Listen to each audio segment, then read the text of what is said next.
Good morning, everybody. So let's talk about what's on tap this week. And then, as I promised a lot of you, I'm going to show you my cheat sheet, how I get started every day, and what helps me trade more effectively. I'm assuming you're here, you want to improve your skills on the market. So let's get it right into what our expectations are for this week. Okay. US economic data, ICM, which is manufacturing number, today, more jobs information, JOLTS information tomorrow. Remember last time we got the JOLTS report, the market, I don't know what happened, but it reacted violently to that. I think it probably went up because that's all they do is they buy the dip in the market. But I don't think that's necessarily going to continue. And I will tell you why. What else we got? Payrolls on Wednesday, ADP, ISM service, PMI on Wednesday. Fed's rate hike, 84% chance they're doing a 25 basis point rate hike. Yeah, the market has that baked in. It's already built into the market. The market already understands that. But you'll hear comments from the Fed, and there'll probably be a Q&A, I believe, where he'll talk about either how hawkish he is or how dovish he is. Now, let's understand. Everybody said no recession. Well, over the weekend, oil dropped a little. There are China worries again. So, yeah, we're either in recession or we're going into recession. We're more than likely already in the recession. Okay, jobless claims. Thursday, non-farm payroll Friday, and unemployment Friday. So, a lot of jobs information coming out on Friday. We've got the Fed raising 25 basis points on, Wednesday. Okay, so I'm going to be a little hesitational going to the market.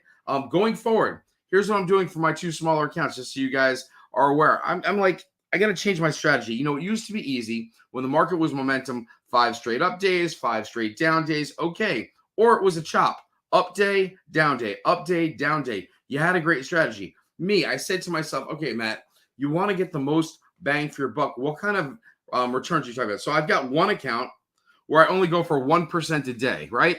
I showed you guys a couple of weeks ago, 1% a day. You start with $1,000. You do it for 2 years. It's a long-term investment. I just don't have time to trade this account, whatever it's going to be. I look to secure 1% a day. After 2 years, that $1,000 is going to be $180,000. Then I have another account, and I said it's all about entry point. I want to double this account. So I've got another account that I just started with $500 where I want to double it to 1,000, 1,000 to 2, 2 to 4, 4 to 8, and then I'm going to start over. What does that mean? It means I'm going to be extremely patient on that account. I'm just going to wait and wait and wait for an A+ entry. What does that mean? It means most of the time I'm watching the market. I'm processing what's going on and why it's happening like that. And then what do I use? So here's my cheat sheet. Okay, I mentioned my cheat sheet for everybody. Remember, I used to draw this out on a big board, poster note board behind me. It's my smaller version.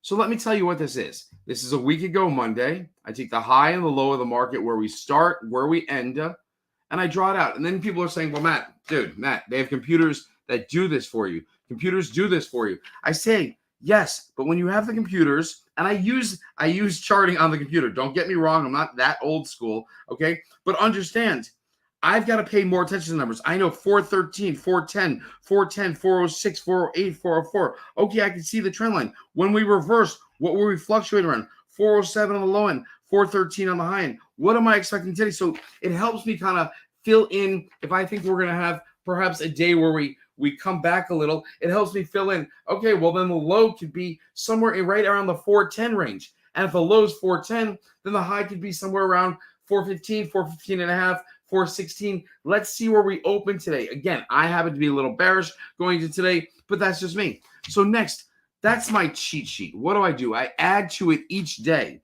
The additional lines that I have going across are support and resistance. So I'm going to talk about those levels of support and resistance, okay? 4 key numbers. And yes, there are a ton of dark pools, and I'll show you how we understand the dark pool and how we break that down. But I'm giving you a macro look at the market at the SPY. So 418, key range. We break 418, you're going to 430. Okay, that's the first thing I tell myself. That's your bullish scenario. Okay, next line of contention, 414. Well, we're starting over 414 today. So I'm going to look when the market draws down this morning. Okay, when the market's going down and the SPY hits 414, I want to see if there's buying or selling, and I want to check out the volume, because if we lose support at 414, your next level down is 410. 410 is an extremely key level with a large dark pool supply. So that's either going to be supply, meaning it's going to be, it's either going to be supply or demand. I think it's demand right now. It's all on the side. So when we get down to that 410 level, if we bounce, if we find support, then you'll know 410 is good support. And then you use that to trade accordingly. Next, I have some of my rules, okay? Let's remember, I tend to share as transparent as can be to help you trade. So I say, okay, what are Matt's mistakes? I mean, you guys could probably list them out on the side. You could probably just go on and on. I could read them. FOMO. The first thing I do is I have fear of missing out. What does that mean? And how do I avoid that? It means I see a stock that I want to get in. I know it's going lower or I know it's going higher. And rather than wait for the proper entry. Now, if I think the stock is going higher, I'm waiting for the stock to come down so I can enter and go back up if I'm correct. Okay, if I get it up here and it goes down and I was incorrect and it goes down even further, what a terrible entry point to be up here and your option position is down here. So first, FOMO, I have to wait. Now, how am I going to do that? Well, every time I get excited or anxious to buy an option, I'm going to tell myself underbid. Now, I used to underbid by about 11%. That doesn't work anymore. I need to underbid by like 20%. What does that mean? It means I see a contract, whatever it's for, say it's for the SPY, the Qs, Tesla, whatever it is, and I see it's at $1 even. Well, normally I would buy that. Boom, I'm in for $1, then it's 90 cents, then it's 80 cents. I'm down 20%. But my tip, which I'm going to do going forward this week, again, on all three or even my fourth account that I trade, my larger account, I'll try it for a week. I'm going to underbid by 20%. So if I'm going to bid $1 or $5 per contract, $1 becomes 80 cents. $5, right? Take out 20%. That becomes $4. So instead of $500, I'll bid for $400. Yeah, I'm not going to get the buy right away. I'm not going to get the contract, whether it's a put or call. It doesn't matter. But I know when it gets executed, rather than being down 20%, and I'm always down somewhere around that. I always start off a trade, might turn green because I see it instantaneously, and then I'm red and I'm like, shit, I really should have waited. I had FOMO. Next, ease into a trade. What the hell does ease in mean? Well, it means when I used to buy contracts, I'd buy 9. Then it would go down, I'd buy 20. It would go down even further, I'd buy 40 more. I'd be in for 70 contracts. I didn't even like the position. I thought I saw something, and by the time I realized it, I'm $10,000, $12,000, $13,000 into the position. So rather than doing that, ease in, right? I thought Google was going to pull back on Friday. Google finished at the high of the day. What did I do? I eased into a position. Oh, I bought a contract at $11. I bought one at $10. I bought a few more at $9. Oh, it went to $8. If I bought them all at 12 and they went to 8, I'd be down 50%. If I started easing into it, and most of my contracts were purchased at 10 or 9, and we went to 8 and we opened at 9 this morning, guess what? I'm off like 5, 8, 12, 13, 10%. It's all relevant. It's better than being off 50%. 50% small account. I'll be like, holy shit. All right, next. Have a complete strategy. When I enter into a position, and I'll bring up the Google options, even though I just entered them on Friday towards close, and it finished even stronger. But I charted Google out, and I said, okay, if tech has a tough week, the Fed's hiking, the market struggles, we pull back a little to consolidate, and maybe Apple misses on earnings, maybe job numbers are stronger than expected, and the Fed can't pivot anymore. We'll figure that out on Friday. I said I expect Google to be $102. So what do? I looked at Google puts, and then I did the math in my head. Okay, if I'm paying, and again, if I'm paying on average, let's say $10 a contract, I tweeted about it. If I pay $10 a contract, and it goes, and I'm looking to get my exit strategy, so my complete strategy is to sell them for 3 times, $30 a contract, make 200%. That's my complete strategy. Next, patience. Patience, and the next, hold longer. What does that mean? Well, shit, it means be patient on entry. I already explained that with FOMO, and patient on exit so many times. And we can go back to, what was it? Friday. Was it Friday or Thursday? Or it was Thursday, actually. Going to Thursday, I was holding SPY calls. When Thursday opened and my SPY calls were up 5, 6, 7%, I sold most of them. I was only in for 11 contracts, but those contracts went from $132 down to $83 and then up past $800 a contract. Right? Thursday was strong. Friday was strong. But basically, I do nothing on Thursday. I do nothing on Friday. I have $7,700 more in the profit margin. Not to mention trading was tough on Thursday and Friday for me because I was expecting the market to pull back, which is why I sold my position in the first place. Okay, so with that said, reduce my watch list. Why? Because when I go on my phone, man, I've got so many stocks, and I can talk about all of these stocks. Oh, I know this one. Yeah, this one rejects this level and comes down to this level. And there's support at this level. First off, you can all find that on Discord. But the point is, just too many. So then I've got use dark pool levels, check net flow. What the hell does that mean? Use dark pool levels and check net flow. I'm glad I asked myself that question. So I'll share with you what the answer is. It means I go on Discord to start every day. Now, here's the great thing. I haven't been on since Saturday. I haven't checked the flow and algos room. So that's what this room is, the flow and algos room. So we have 56 new messages. What does this mean? It means over the weekend, these are the searches everybody was doing. So we've got the net flow for the market. What does that mean? White is the price of the market. Red is the net premiums. So people are still buying puts, and the cost for puts are up here. Cost for calls down here. That could be a little bearish, definitely, in my guess estimation. Net flows for the Q. What happens? Oh, shit, we saw a reversal. What happened last week? At a given time last week, we saw the net premiums for the puts drop off significantly. This is hella bearish. Even though the calls didn't really go up past zero, it's hella bullish, which is why we saw boom, boom, boom, spike. Now, in addition to the spike, just to mention, end of day on Friday, like in the afternoon, they were loading up the 416s and 417 calls. Okay? They're loading the 416, 417 calls. You can hold on to your SPY options until 4:15 p.m. So did everybody notice when the market closed, the SPY ripped higher, looking like it was going to press 417 because I gave them an exit. As it was going out, it's all computer automated. Hey, man, we'll push the market up. We'll get out of this position. It's manipulation, okay? So please, when you see the negative and positive GEX levels, please look at them because the market will be drawn up like a magnet to them or repelled, okay? So you can definitely use those levels, and you can find them where? On Discord using the flow and algos room. All right, so again, there are 50 messages. I'm not going to go through all of them. Here you got a flow and algos. What do you got? The algorithms are telling me we should be closer to 412. The price of the SPY is at 416. That's called bearish divergence. Does it mean the market is going down? No, it doesn't mean that. The algorithms believe the price is going to come down and the algorithms will come up and they'll intersect someplace in the middle. Understand these algos and the actual price always intersect. So they intersect here, here, here. Right now they're not because the market went higher and the algos are saying, whoa, you should drop a little. So anyway, I'm still a little bearish going today, but these are just things people are looking at. Again, the algo flow for the Qs. Remember I said puts went, well, the calls went through the roof, right? Now they're coming back to earth. And where will they probably meet? Well, they just intersected. So I'm expecting it to come down a little more, this to drop, and maybe them meet somewhere in the 321 range, possibly. I mean, just, looking at it. Again, Google. Okay, so I have some Google. Here we go. So this is not what I was looking for. Calls, over puts, going higher, both under zero. We know where the price is. I'm still looking for a pullback because even with the net premiums of calls here and net premiums of puts here, the price is up here. So it makes sense to draw back maybe to 107. If it's still 107, I don't know. I'd have to look. So it's best for me to look at like 10:30 a.m.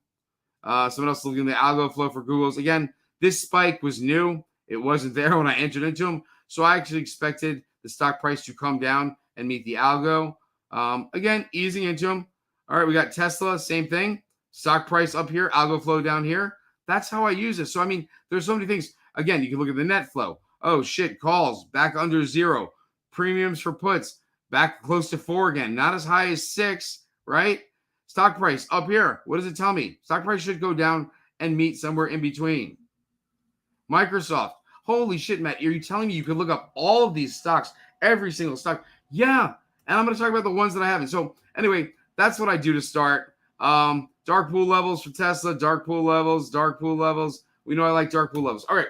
So what I do, I take the dark pool level for the SPY. And before I do that, again, I recap that I drew out since last Monday. And again, you can do this on your computer. All right. Midpoints, where we started, where we ended. I incorporated key levels of resistance and support, 418, 414, 410, 405. And now I will go in and I'll use the dark pool levels. And I'll say to myself, dark pool levels should be a little closer. Let's see what kind of separation we have so we know how far the market could, potentially, what kind of range it can trade today. So I'm looking where the heaviest level is. First thing I noticed, heaviest levels right around 412. So I'm going to add that level into my chart. So now I've got 418, 414, 412, 410, 405. Then I'm looking up. Okay, we've got a lighter level here. Here we go. 414.38. So I might add 38 cents just so it gives me a more accurate reading. 415, I don't really care about. It's such a small level if you're looking at 3 billion. So my point is, if we get over 416, 416.50, I see the market being bought today with volume. Where are we going? Well, we're going to 418. So again, a way to trade quicker off this information, off these levels of support and resistance, is when you see the support on the 1 minute and the 3 minute, then you say to yourself, okay, nothing goes straight up, nothing goes straight down. I think we have support at, whatever the level is, 414. We're going to touch 416 again. I'm saying, let's say the market's at, what is it now? 14 and change pre-market. Let's see. Oh, 415.78. We're basically flat. So I guess they're buying up pre-market, which is no surprise. So we're talking about what could possibly be rejection support. All right. I did this on Friday. Again, we didn't see rejection. Thursday and Friday, strong buying, strong buying. However, let's just take this off because I use other outlets to get information as well. So let me give you a little more information on the market, and then we can talk about the various levels and where we think we're going. Okay. SPY. The monthly volume in April was the lowest volume in the market since November of 2021. Coincidentally, in November of 2021, stocks were at their all-time highs. So right now, the market seems a little frothy to me. Volume was the lightest since November 2021. If we look at what happened in November 2021, the market was at their all-time highs and very frothy. The VIX was at its lowest level currently since November 2021. The SPY is up 5 out of the last 7 weeks, and those 2 red weeks were essentially flat. Okay? So we're still in an extreme bull setting. I'm waiting on a reversal. I'm not counting on it. I'm not trading off a reversal. I'm trading off momentum. I know that I want to get in SPY calls. If SPY goes above 416, like 70, I'm looking for it to break 418 and go higher. I don't think that's going to happen. For puts, I need to see us break the 412 number. If we break 412, I know we're going to 410. So you could say to me, hey, Matt, we're at 415. That doesn't really help me right now. The point is, please be patient. I have similar levels for Tesla, for Apple. If Apple gets above 170, I'll ride it up until earnings. If it goes above 170, I'll probably take 170 to 176, hopefully get out before earnings and secure profit. Same with Meta. Meta's got to go up a few more points above like 242. I can be in calls. However, if Meta pulls back, it's at 240 right now. I need to see a pullback of at least 235 first. If I see Meta to 235, then I say to myself, I'm going out a couple of weeks, and I can see Meta dropping back down and filling that gap from the spike of earnings. Okay, whatever. Let's see. Munger, right? Charlie Munger, he said, every bank in the country is way tighter on real estate loans today than they were 6 months ago. We've troubled office buildings and troubled shopping centers, and there's a lot of agony out there. I think he's a little overstated, but I do think banks could be in trouble just based on the valuations. Sorry, looking at pictures of me and some monkeys and cool little guys. A lemur, right? A lemur. I don't know. He's probably French. Anyway, so what else do we have? SPX reporting year-over-year earnings, right? Companies in the S&P, year-over-year earnings declined for 3.7% for quarter one of this year, which is the second straight quarter where the index is reporting a year-over-year loss. So going from first quarter last year to first quarter this year, year-over-year, companies in the S&P reporting a decline. Yes, but they keep beating, Matt. What the hell does that mean? They keep beating. Yeah, earnings estimates went down. What else? This is over the weekend. U.S. Bancorp, JP Morgan, PNC, they were all bidding on FRC. So I think JP Morgan won out. No surprise, the largest of the banks. Dark pool levels on the SPY, I already mentioned that. The Apple chart, looking for, if Apple breaks out, I got to talk. I'll talk to Discord about that. Sorry, I'm getting a ton of messages. Again, more Apple information. With Apple reporting later this week, I've got a lot of information. So I'm going to make my video this morning mostly about Apple. Earnings, okay? Can you guys see earnings? So there are a ton of earnings this week. What does that mean? Well, if I want to make a planned earnings, I'm looking for something that's more spec, okay? And I'm looking for them to miss. Let's talk about Snapchat or Pinterest, right? Did they crash like, what, 18%, 24%? Net went down, what, 24% on Friday? So I wouldn't look at big companies. I would be looking at companies that are like more spec plays, like an Uber. I would look to hear what Ford says, because Ford lately has been getting, 6% moves, pretty good. Caesar Entertainment, right? Gambling. Well, the other gambling and casinos have been popping. Marathon Oil, again. Yum Brands at an all-time high. So what does that mean? You could see some pullback with Yum. But again, I would look at like a Solar Edge, a Sunrun, a Fastly, companies that more spec plays, because if they miss, they will get crushed. And if they beat, they will go through the roof. If Fastly beats for some reason, and the stock's what, at 12, 13, 14, it was anywhere from $8 to $14, the stock will be $22. If Fastly misses and they sound like they have a terrible call, whatever the stock price is, 15, it'll be back at 11, something like that. I mean, there could be a massive move. Sun Power's there. Yeah, again. Datadog, again, Datadog had some crazy movement, up 10%. What was it, Thursday going to Friday? Then Net reported, NET, Datadog dropped, Amazon dropped. So yeah, Peloton reports on Thursday. Very interesting. DraftKings, Lyft, Coinbase, Block, Shopify, and Apple. Thursday is going to be a huge day. So that's, we'll get to our planning for Thursday. But again, let's just talk about the SPY. Let me bring up the SPY now. I'm done with Discord. I'll go on and do a video shortly. If you guys have any questions, please ask about it.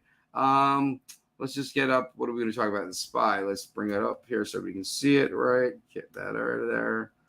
All right, let me see. Is it added? There we go.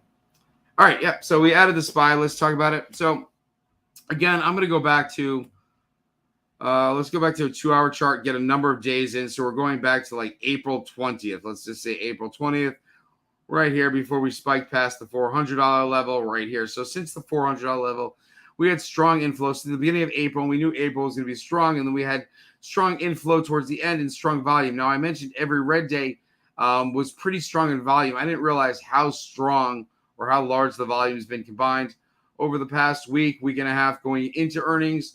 So, yeah, I mean, the strong support in the market. So would there be any reason for me to find a reason to sell the market? Not going into Monday morning. Not yet. I haven't had a reason to sell the market yet, because I'm looking at this and you're like inflow. 7, 8 out of the last 9 trading days inflow. If we're looking at volume, 1, 2, 3, 4, the last 4 highest volume days, all inflow days. Where do we see the SPY at? Here we go, 407. Remember, we were trading 407 all the way up to 415. So at 415, I expect the SPY to break out and go higher. Does that mean it's going to happen today? It would only make sense to me psychologically, based on the market, based on my following of the market, that we have some kind of consolidation. So what does that mean? I expect the market, before it bangs through 418 going north or going to 418, I believe we should see some pullback to 410 or 411, something to that extent. Again, let's see if we have any questions. Hey, people on the side please hit your thumbs up, hit your like button if you actually like me being here in the morning, and please join me tomorrow. Yeah, I mean, 1%, when the 1% rule, right? If you trade 1%, you got to say to yourself, all right, well, there's 200 trading days in a year. You don't have to trade every day.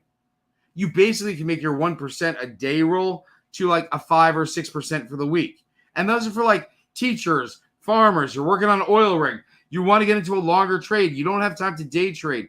There are so many reasons that you can still use the same philosophies to improve your financial future. Well, I only have $100 to $500. Who the hell cares? Learn from that 100, 500. 100 becomes 110. 110 becomes, all right. I mean, I don't have to really, do it out, list it out for everybody. You all are smart enough. And how do I know you're smart enough? Because you're freaking here listening to me. All right. So the SPY, again, this is what we're looking at on a condensed version. You get 6 out of 7 days inflow up. I actually expect some type of pullback. All right. At least to 410. Even if we're going to be bullish, I got to see the market pull back to 410 to find support. If not, it makes any rise in the market extremely flimsy. So if we don't see a pullback to 410 and the market goes from 416 to 418 today, 418 to 420, I would just expect the biggest rug pull in history. With that said, let me just see if there's any stocks or options positions that I can give a shout out to. Pinterest and Snap sold off. So people are like, I'm going to buy that freaking dip. Market's going to rebound. It's an okay idea. I don't like that because sometimes I see double dips. I would like to see Amazon go down. All right. When I look at Amazon, again, I'm in Google puts, but I can definitely see Amazon pulling back to that $99 level again, which would be 6%. The same way I can see a 6% pullback on Google. So literally 6% pull. I mean, it's just crazy. I'm not sure. I mean, I can see it. It's just the market's so strong. All right. Anyway, again, Datadog on my watch list, watching for the end of the week. American Express has been strong. Again, light volume though, but the last volume was heading into earnings. And again, they were buying it up to 164. So that's another 2.8% higher. Again, it gained 1.82% on Friday. Remember those options, the call options from last week, in at $2. I took 5%. They went up to like $6, which is up 200%. Yeah. So sometimes just holding is better. Costco, a Costco is going to be funny. I'm going to watch it to track the Dow. That's why it's on my chart, because I can see Costco ripping higher if the markets are stronger, all the way to 512, 513, 514, and it's at 501 pre-market. If the markets are weak, I can see Costco back at the 493 level later today. I mean, so you're talking about a 2% move in the options field. TDOC, I mentioned that TDOC was being sold off into earnings. And again, when TDOC was spiking up to $27 and change, I suggested puts. Again, you've seen 4 straight outflow days. So, that's one that I actually have traded. eBay, I haven't, and I'm just going to remove it because I don't need to have it on there anymore. Roku, I've got on there. But Meta. So I said Meta at 240. So if Meta is a call play, if I see Meta hold 242, then I'll be hella bullish on Meta. And no, I'm not from Massachusetts, but I know they said. So 242, and it's holding with support. Bullish on Meta. Bullish going into Apple earnings. If Meta goes under 235 and 235 acts as resistance or ceiling on Meta, then I'll be bearish. I'll take Meta from 235 back to 224. I'll take that 11 points. So what? I'm not risky and getting from 240 to 235 if that happens. Again, I don't need to call the action before it happens. I need to play off what I'm seeing. So a number of stocks on my watch list I'm talking about, I exactly know what I'm expecting. The SPY, let's talk about the market. There's a range on the SPY that I know if we pull back, which I'm expecting, that we're going to pull back a 4.5 point range, right? So you go, okay, pulling back, 417 rejects today. We'll go 4.5, 5 points. We're going to see 412. So if we reject 417, and this is what I'll leave you all with, reject 417, then we're going to 412. So 412 will be support. Okay. If we reject earlier, and again, I still am a little bearish, but let's say we reject and let's just see where the market is. It's probably flat pre-market, right? We're down a little. Okay. So again, if you find support, you know what? I keep talking about rejection. Let's say if you find support. If you find support, you must find support at 414. If you see the market drop and it does not go below 414 on the SPY, which is a definite possibility today, especially the way we ended last week on bullish, right? So we're at 416 now. We drop 414, bounce higher, 414, bounce higher. We're probably going to go up, meaning any puts that I'm in. If we're finding support at 414, then I'm going to say to myself, my puts were early. At 414, I will get out. Later in the week, maybe we get to 420, we drop, something like that. Again, I mentioned on what's going on later in the week. I'm done with talking about stocks, so I will head over to Discord. But again, Monday, ISM numbers. Tuesday, JOLTS. Wednesday, ADP payroll. ISM services. Fed rate hike. Yeah, it's already 87% guaranteed, 14% it's not guaranteed. Jobless claims. Thursday, non-farm payroll Friday, and unemployment Friday.